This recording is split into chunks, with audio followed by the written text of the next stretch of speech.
Oke ya, aku mulai. Baik, selamat pagi dan siang teman-teman semua. Kami kelompok 13, kelompok terakhir, mata kuliah studi kelayakan bisnis akan mempresentasikan tentang pembuatan laporan studi kelayakan bisnis. Di sini kami ada 3 orang, yaitu saya, Bintang, 421. Dengan saya juga di sini Ulul Azmi dengan NIM belakang 295. Dengan saya Lazuardi Nugraha NIM 289.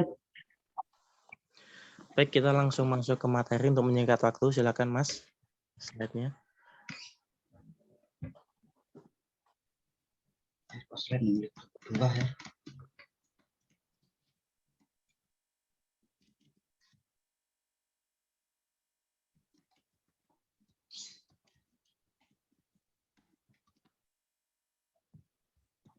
Untuk slide-nya ada gangguan? Oke, slide kedua.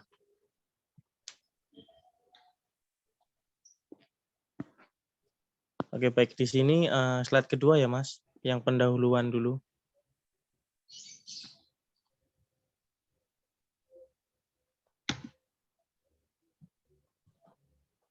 Baik, di sini ada beberapa tahapan yang harus kita susun. Yang pertama adalah pendahuluan. Di sini maksudnya adalah studi kelayakan ini diperlukan oleh lebih dari satu pihak. Jadi dalam penyusunan laporan itu kita usahakan sebaiknya kebutuhan semua pihak ini dapat terpenuhi.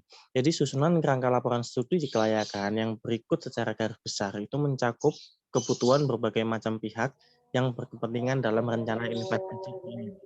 Pendahuluannya dulu. Ini untuk awal ya, jangan langsung masuk ke latar belakang. Jadi ada mungkin kayak abstrak gitu ya. Oke, kita lanjut next Mas. Nah, ini kita berbicara tentang garis besarnya dulu. Isi laporannya itu apa? Nah, itu ada panduannya. Nah, di sini panduannya pertama pendahuluan. Setelah itu ada latar belakang proyek dan pemakarsannya. Yang ketiga ada uraian tentang aspek pasar dan pemasaran hasil produksi nanti. Ditulis di situ ya, ditulis di bagian ini. Yang keempat, menguraikan tentang aspek teknis dan teknologi proyek yang direncanakan. Lalu selanjutnya ada uraian tentang aspek manajemen operasional dan tenaga kerja inti. Ya, stakeholder-nya itu ditulis di bagian ini gitu ya. Selanjutnya ada uraian tentang aspek ekonomi dan keuangan, tentang pembukuan, tentang pencatatan, cash ya, cash flow-nya dan lain sebagainya ada di sini juga. Lalu yang terakhir adalah kesimpulan dan saran dan juga dicantumkan lampiran-lampirannya. Ya, mungkin ada tabel, mungkin ada foto ya, dicantumkan di bagian lampiran. Seperti itu. Ini garis besar isinya. Kita lanjut next, Mas. Nah, seperti yang saya katakan tadi, yang pertama ada di pendahuluan, setelah itu latar belakang. Nah, di bab 1 ya, khususnya itu di bab 1. Jadi bab 1 ini isinya tentang ringkasan yang tadi saya sudah bilang mungkin bisa berupa abstrak ya. Bab ini menyajikan hal-hal pokok mengenai proyek yang direncanakan, pemarkasa proyek ya, dan juga ada kesimpulan. Jadi ini sinopsis gitu ya, sinopsis dari laporan kita nanti. Terus kita ke sebelah kanan ya, detailnya gimana? Detailnya seperti ini. Latar belakang itu ada nama dan alamat ya, ada jenis investasinya, ada produk yang dihasilkan apa, terus insentifnya dari investasi itu apa. Gitu ya, itu di latar belakang. Terus ada lagi aspek pasar dan pemasaran.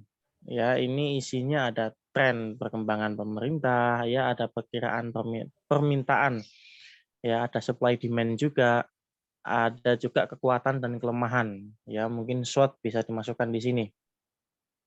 Dan juga ada aspek teknis dan teknologi, yaitu ada kapasitas produksi yang direncanakan itu berapa gitu ya, ada sumber bahan baku dan dipilih,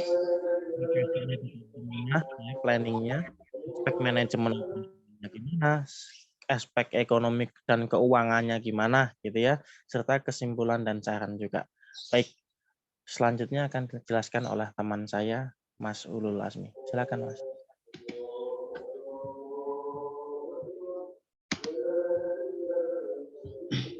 Baik, terima kasih atas penjelasannya Mas Bintang. Saya akan melanjutkan ke slide berikutnya, itu bab 2 tentang latar belakang proyek dan pemrakarsa. Di sini yang pertama adalah latar belakang pemrakarsa, itu latar belakang itu isi-isinya dan nama-nama dan alamat pemrakarsannya. Yang ketiga, peranan pemarkasa, yang juga pengalaman, kumpulan keuangan.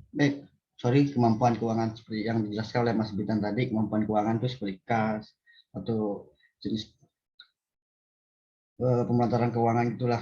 Terus yang kedua, uraian proyek yang direncanakan. Uraian proyek direncanakan ini proyek apa yang akan direncanakan ke depannya gitu. Terus yang ketiga, studi pendukung seperti aspek pasar dan pemasaran. Yang kedua, aspek teknis dan teknologi.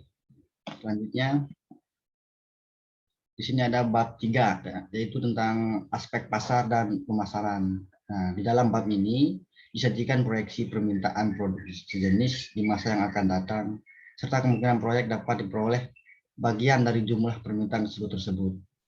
Seperti tren pemerintah produk pada masa yang lampau disajikan pula di bab ini. Oke, selanjutnya selanjutnya itu bab 4, yaitu aspek teknis dan teknologi. Yang pertama itu kapasitas produksi ekonomis. Yang kedua, rencana produksi selama masa kehidupan proyek. Rencana apa yang akan dilakukan ke dalam masa kehidupan proyek. Yang ketiga, teknologi yang dipilih. Yang dimasukkan teknologi yang dipilih, teknologi apa yang akan diperlukan ke dalam proyek itu, dan teknologi apa yang akan digunakan. Yang keempat, kebutuhan bahan baku, pembantu, dan bahan pendukung lainnya. Yang kelima, mesin, peralatan, dan harta tetap lainnya. Jenis itulah kebutuhan bahan bakunya. Yang keenam, kebutuhan tenaga kerja langsung. 7, lokasi proyek dan tempat pabrik. Yang delapan, program pembangunan proyek. Oke, selanjutnya akan dijelaskan oleh teman saya, Mas Lazuardi. Dipersilahkan.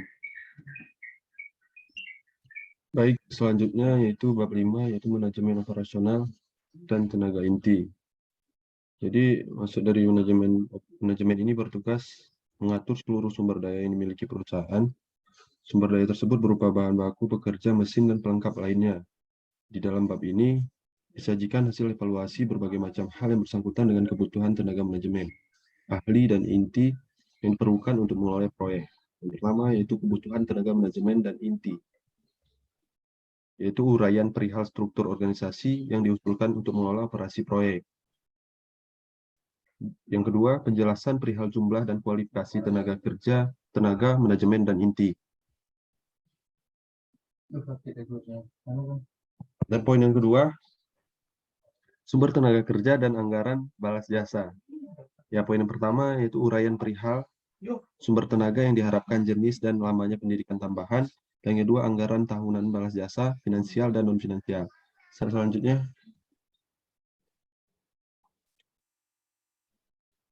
bab 6, aspek ekonomi dan keuangan. Jadi, di dalam bab ini disajikan perhitungan jumlah dana harta tetap dan modal kerja awal yang diperlukan. Ada 6 modal kerja awal yang diperlukan. Yang pertama, jumlah dana permodalan. Yang kedua, struktur permodalan proyek. Yang ketiga, evaluasi kemampuan proyek memenuhi kewajiban finansial dan mendatangkan keuntungan. Yang keempat, perhitungan tingkat break-even. Yang kelima, pengkajian faktor sensitivitas atau kepekaan. Yang keenam, manfaat sosial atau ekonomi yang lain. Selanjutnya, nah, di bab 7 ini kesimpulan dan saran. Bagaimana kira-kira kemampuan pemarkasa dalam pembiayaan proyek maupun dalam menangani kegiatan pembangunan dan operasi proyek yang direncanakan? Di mana letak kekuatan dan kelemahan mereka? Apakah diperlukan bantuan dari luar? Kalau diperlukan dalam hal atau bidang apa? Yang kedua, bagaimana prospek masa depan kehidupan proyek ditinjau dari segi pemasaran, teknis, teknologi, manajemen operasional, ekonomi, dan keuangan. Ketiga, bagaimana prospek masa depan kehidupan proyek ditinjau dari semua aspek secara keseluruhan. Dan yang keempat, manfaat keuangan dan keuangan apa yang diperoleh dari proyek, berapa pula jumlah, bila mana dapat diukur secara kuantitatif. Saya kembalikan kepada Mas Bintang Perwira Negara.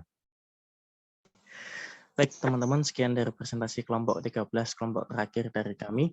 Kalau ada pertanyaan, silakan chat di grup WA. Terima kasih untuk Bu Pristin dan teman-teman semua untuk waktu yang diberikan kepada kami. Salah kurangnya kami mohon maaf. Terima kasih banyak. Kami pamit untuk diri. Terima kasih. Selamat siang. Wassalamualaikum warahmatullahi wabarakatuh. Waalaikumsalam warahmatullahi wabarakatuh.